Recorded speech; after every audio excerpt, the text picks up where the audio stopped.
Hinduism. Welcome to ask education. मेरा नाम है सुमित केएसपी। दोस्तों, हिंदुइज़्म आज की इस वीडियो में हम बात करेंगे हिंदुइज़्म के बारे में। वैसे तो इसकी व्याख्या कर पानी असंभव है, फिर भी आज दोस्तों इस वीडियो में इसके कुछ महत्वपूर्ण तथ्यों के बारे में जानकारी करेंगे। तो दोस्तों समझते हैं हिंदुइज़्म की व्याख्या के बारे में। तो हिंदुइज़्म शब्द की बात करें तो दोस्तों ये बात उस समय की जब 6th सेंचुरी में पर्शियन थे, उन्होंने भारत पर आक्रमण किया। तो उन्होंने सिंधु क्षेत्र, जो इंडस वैली सिविलाइजेशन के आसपास जो सिंधु नदी थी, उसको हिंदू कहा। तभी से ही ये आगे चलकर भारत के वासियों ने इसको हिंदुइज़्म के उसमें रूप में ले लिया। और इसके बाद दोस्तों लोग इसको संबोधित करने लगे हिंदुइज़्म के बारे में। कई लोगों का कहना है कि रिफॉर्मर्स टाइम्स के या फिर 1830 के आसपास ये राजा राम मोहन राय के द्वारा संबोधित किया जाता होगा। इसी माध्यम से हिंदू धर्म को आगे बढ़ाया गया। जब कॉलोनिज्म हो गया या फिर जो ब्रिटिश रूल था उसको ख़त्म करने के लिए हिंदुइज़्म को धर्म को अपनाना शुरू करने लगे राजा राममोहन राय के द्वारा। और ये सबसे तीसरे नंबर पर दुनिया का सबसे बड़ा तीसरा धर्म है। सबसे पहले क्रिश्चियनिटी, फिर मुस्लिम, उसके बाद हमारा हिंदू धर्म आता है तीसरे नंबर पे। लगभग 900 मिलियन इसके जो अनुयायी हैं वो 900 बिलियन के आसपास हैं दोस्तों। तो इसलिए ये 30 नंबर पर गिना जाता है। जैसे हम देख सकते हैं इंडोनेशिया में खुद ही हिंदू धर्म का ज़्यादा फैलाव है। भले ही वो मुस्लिम कंट्री कही जाती है, लेकिन वहाँ पे अभी भी रामायण के जो खेल होते हैं सब उधर वहाँ पे मनाए जाते हैं। इस तरीके से दोस्तों हिंदुइज़्म के प्रचार होता है। तो इतिहास की बात करें तो दोस्तों सनातन धर्म पृथ्वी के सबसे प्राचीन धर्मों से में एक है, क्योंकि जो सनातन धर्म का अर्थ है कि इटर्नल फेथ, यानी कि कभी भी ना ख़त्म होने वाला धर्म, ऐसा धर्म। हालांकि धर्म नहीं दोस्तों, क्योंकि धर्म क्योंकि ये वे ऑफ लाइफ है हमारे लिए, क्योंकि हमारे जीवन का रास्ता है, हमें कैसे किस तरीके से जीना है ये हमें हिंदू धर्म सिखाता है। तो इसके इतिहास के बारे में अनेक विद्वानों के अनेक मत हैं। आधुनिक इतिहासकार जैसे हड़प्पा सभ्यता है वहाँ से बिलोंग करते हैं कि क्योंकि इस समय ना दोस्तों आपको पता होगा कि इस समय आदि शिव की मूर्ति मिली थी, शिवलिंग मिले थे, पीपल के पेड़ की पूजा के प्रमाण मिले थे, पशुपति हो गया, या टेराकोटा की मूर्ति जो माता देवी की थी वो हो गई, स्वस्तिक हो गया। इस प्रकार से दोस्तों ये यहाँ से माना जाता है कि हिंदू धर्म की उत्पत्ति इंडस वैली सिविलाइजेशन के IBC के आसपास थी। तो इस प्रकार इतिहासकारों का दृष्टिकोण अलग अलग है। तो कुछ लोग कहते हैं कि ये जो स्वयं आर्य कहते थे उन्होंने ही, जैसे हिंदू जो यूरोपियन भाषा थी बोलते थे, उन्हीं के द्वारा ही इसकी स्थापना की गई थी। लेकिन दोस्तों अगर हम बात करें तो इंडस वैली सिविलाइजेशन के आसपास भी ये था, क्योंकि वहाँ पे ऐसी वस्तुएं पाई गई। जैसे हम पीपल की बात करें तो दोस्तों पीपल और बरगद की बात करें, इन चीज़ों की पूजा होती थी। तो इस प्रकार हम समझ सकते हैं दोस्तों कि हिंदुइज़्म की जो फिलॉसफी हो या कुछ भी, या धर्म, वो तभी से है जब इंडस वैली सिविलाइजेशन था। आर्यों की सभ्यता से तो हम वैदिक सभ्यता कहते हैं। पहले तो दृष्टिकोण के अनुसार लगभग आर्य जो थे अफगानिस्तान और कश्मीर से पंजाब होकर हरियाणा में बसने के लिए आए थे।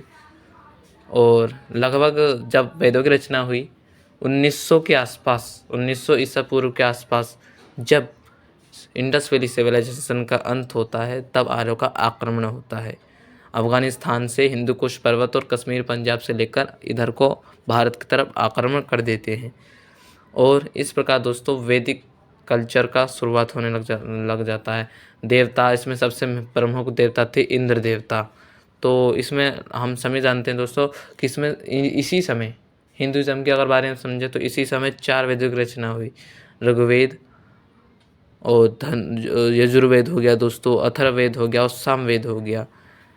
इसके कुछ उपवेद भी होते थे, जैसे उपनिषद हो गए 108 उपनिषद।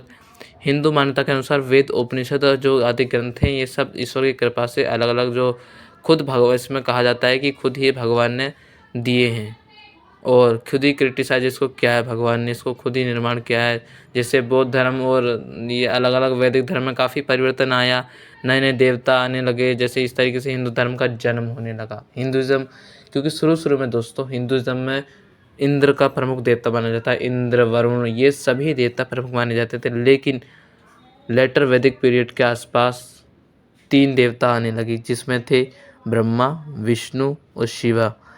ब्रह्मा को क्रिएटर माना जाता था और विष्णु को जो पालन करता है वो माना जाता था, और जो शिव है उनको डिस्ट्रॉय करने का देवता माना जाता था। इस तरीके से यहाँ पे 3 देवता, यानी कि पॉलीथिज्म जो था वो वहाँ पे प्रकट होने लगा। पॉलीथिज्म मतलब यानी कि बहुदेवादी देवता की पूजा करना। दूसरे दृष्टिकोण से तो अनुसार मतलब सिंधु सरस्वती सभ्यता के अनुसार ये मिलता है कि जो हिंदुइज्म था वो तभी से था। कुछ इस पर विरोध करते हैं कि एक मनगढ़ंत कहानी है। वैसे तो भारत का प्राचीन जैसे हिंदुस्तान नाम दिया है ना दोस्तों, ये एक अपभ्रंश है। हिंदुस्तान बृहस्पति आगम के अनुसार एक श्लोक कहा जाता है कि हिमालयात समारभ्य यावता हिंदू सरोवरम तम द्वैनात्मेशम हिंदुस्तान पश्यते, अर्थात हिमालय से प्रारंभ होकर हिंदू सरोवर यानी कि हिंद महासागर तक ये देव निर्मित हिंदुस्तान कहलाता है। यानी कि जो पूरा इलाका है भारत का, ये हिंदुस्तान तक, ये जो हिंद महासागर है वहाँ तक अपना भारत का हिस्सा है। हिंदू शब्द का हमने पहले बात की दोस्तों कि ये उस समय की बात है जब सिक्स्थ सेंचुरी में पर्शियन का आक्रमण हुआ था। उसी समय से ही हिंदुज़म की शुरुआत होने लगी थी। इन्होंने हिंदू शब्द उन्हीं को कहा था, वैसे इसका नाम सिंधु था, वहीं से आगे बढ़ने लगा। अब आते हैं दोस्तों, इसमें मैंने बता दिया कि किस तरीके से इसमें के अंदर लिटरेचर की जो लिखे जाने लगे, वेद हो गए, 4 वेद हो गए, जो सेक्ट थे उसके अंदर अंदर इसी तरीके से इसमें कहा जाता है कि जो इसमें किस तरीके से इंसान है, स्पिरिचुअलिटी होगी, किस तरीके से इंसान मुक्ति पाता है। इसमें कर्म हो गया और आत्मा हो गई। क्या क्या होता है दोस्तों इसके अंदर कि जब मनुष्य अपनी शरीर को त्यागता है तो उसकी जो आत्मा होती है वो परमात्मा में मिल जाती है। इस तरीके से हिंदुइज्म में कहा जाता है कि जब वो मोक्ष पा जाता है, वो पुनर्जन्म के चक्कर से बच जाता है, वो उसी कहते हैं दोस्तों मोक्ष। जो मोक्ष है वो मिल जाता है, उसके बाद फिर आता है दोस्तों जो हमारे लाइफ के एम कितने हैं, वो 4 एम हैं, धर्म, अर्थ, काम और मोक्ष। धर्म में दोस्तों किस तरीके से हम रहते हैं, हमारा व्यवहार क्या है, अर्थ में हमारे हम क्या कर रहे हैं, काम कर्म हमारा, ये सभी देखा जाता है। उसके बाद हम मोक्ष पाते हैं। इस तरीके से इंसान की स्पिरिचुअलिटी आगे बढ़ती है। और जो स्वर्ग यात्रा है, कहा जाता है कि ईश्वर तक पहुंचने के लिए एक सीढ़ियाँ होती हैं, तो वहाँ से हिंदुज़म की इसी तरीके से आगे बढ़ता रहता है। इसी तरीके से ही हिंदुज़म की व्याख्या की जाती है। अब चलते हैं दोस्तों इसके अंदर कि किस तरीके से सनातन धर्म समझ चुके हैं कि जो सनातन धर्म है इसका अर्थ है कि कभी न मिटने वाला धर्म, वे ऑफ लाइफ है दोस्तों, हमेशा ध्यान रखना। आप हिंदू हैं या नहीं है, फिर भी आप हिंदू हैं, ये कहना आपके लिए ज़रूरी है। आप भले ही आप कहें कि मैं हिंदू नहीं हूँ, आप भले ही पूजा ना करते हों, लेकिन आप हिंदुस्तान में रहते हैं तो आप हिंदू हैं। ये एक हमारे लिए गौरवता की बात है कि हमने भारत में जन्म लिया है।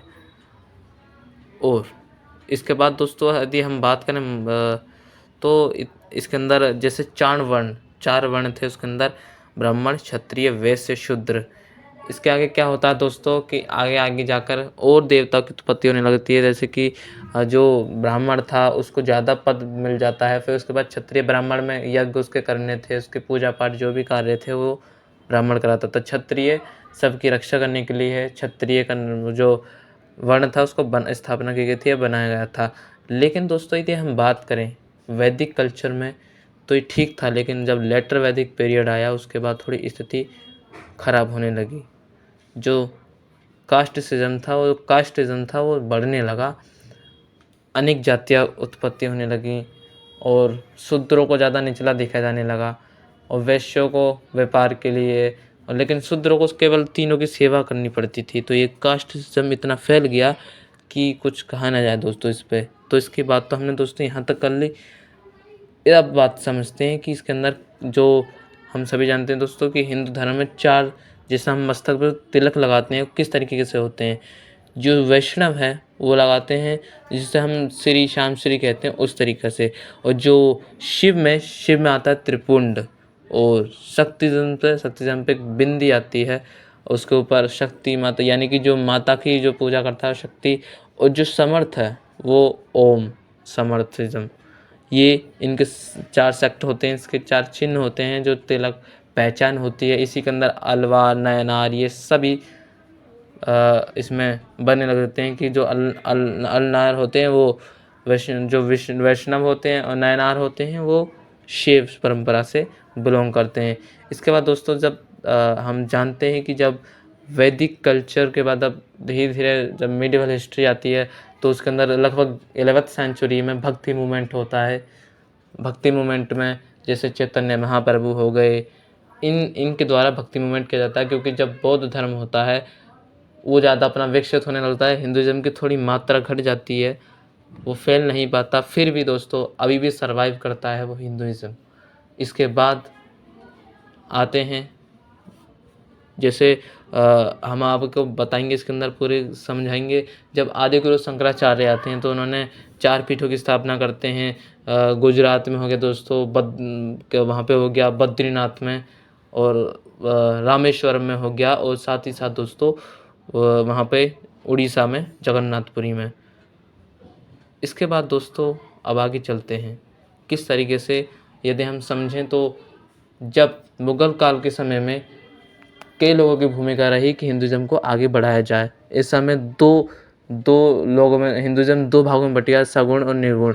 इन सगुण यानी कि वो होते थे जो मूर्ति पूजा करते थे, यानी कि वो तो उनका समझते थे कि वो साकार है, लेकिन जो निर्गुण थे वो कहते थे भगवान निराकार है। इस तरीके से इसमें सबसे महत्वपूर्ण भूमिका रही मीराबाई, कबीरदास, नानक गुरु, ये सभी इनकी महत्वपूर्ण, रामानुज हो गए, माधवाचार्य हो गए, ये सभी इनकी सबसे प्रमुख भूमिका रही। जब आते हैं हम दोस्तों, जब ब्रिटिश रूल आता है उस समय 3 लोगों की भूमिका रहती है, राजा राम मोहन राय, दयानंद सरस्वती और स्वामी विवेकानंद। इस तरीके से दोस्तों हिंदुज़म को आगे और फैलने का, सर्वाइव होने का मौका मिलता है। लेकिन दोस्तों इतना तो हो गया दोस्तों, अब आगे चलते हैं कि किस तरीके से हिंदुज़म सर्वाइव क्यों कर रहा है, इसका रहने का कारण क्या है। तो दोस्तों यदि हम समझें ना, तो हिंदुज़म एक टॉलरेंट रिलीजन है, क्योंकि ये कभी नहीं कहता कि दूसरे धर्म कोई धर्म ही नहीं है, उसको ख़त्म करो। हमारा हिंदुज़म हमारा यही कहता है कि हम जो हमारे सामने जो धर्म है वो बराबर है, इसके चाहे हमारे उसमें टेक्स्ट में हो, टेक्स्ट में जैसे हमें पता है शिव पुराणा, इस तरीके से हमारे वेदों में या उपनिषदों में जो 108 उपनिषद हैं और पुराणा से 18, इस तरीके से इसी में ही सारी ज्ञान का वर्णन मिलता है। और किस तरीके से मनुष्य को, यदि हम टॉलरेंट हम तभी हैं तब हम किसी धर्म को समानता दें, हम सहिष्णु।